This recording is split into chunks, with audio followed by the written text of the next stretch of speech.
At 1:37:37 p.m., after receiving takeoff clearance, the pilot advanced the thrust levers and the aircraft began accelerating. Note that on this flight, First Officer Clive Cunder was the one performing the takeoff while Captain Sumit was monitoring. According to Enhanced Flight Data Recorder, EFDR data, at 1:38:33 p.m. the aircraft achieved V1 speed, 153 knots, 283 km/h, after which takeoff cannot be aborted. 2 seconds later, VR speed, 155 knots, was achieved. And at 1:38:39 p.m. the aircraft lifted off. Everything was normal until this point. CCTV footage also confirms that everything up to liftoff looked routine, but then things changed dramatically.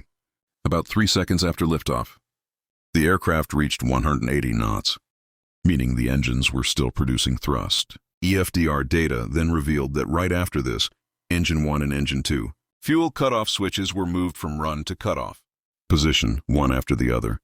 Within just 1 second, fuel supply was cut off, N1 and N2 values for both engines dropped rapidly, and thrust decreased quickly. Cockpit voice recorder CVR captured one pilot saying, "Why did you cut off the fuel?"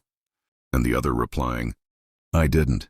The investigation team still doesn't know which pilot asked and which one replied.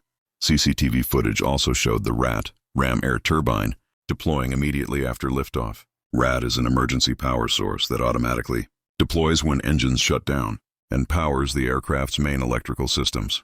Its deployment confirmed that something unusual had happened.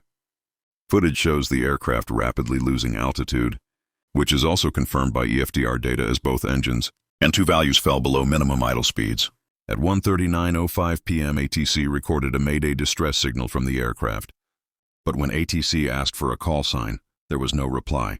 The aircraft was then seen crashing just outside the airport boundary. Emergency response was activated immediately. The aircraft struck the chimney of an Army Medical Corps building located 1,600 meters from runway 23, then hit the BJ Medical College hostel.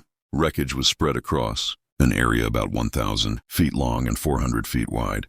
The crash killed 12 crew members and 229 passengers, and 19 people on the ground. Miraculously, one passenger sitting near the emergency exit survived. The 15-page preliminary report details everything. Wreckage showed the flap handle assembly was found set at 5° normal takeoff configuration, which EFDR data confirmed. Landing gear lever was found in the down position. The thrust levers, though badly burnt, were still in the forward position at the time of impact. Most importantly, the fuel control switches were found back in the run position, meaning the pilots had re-engaged them before the crash.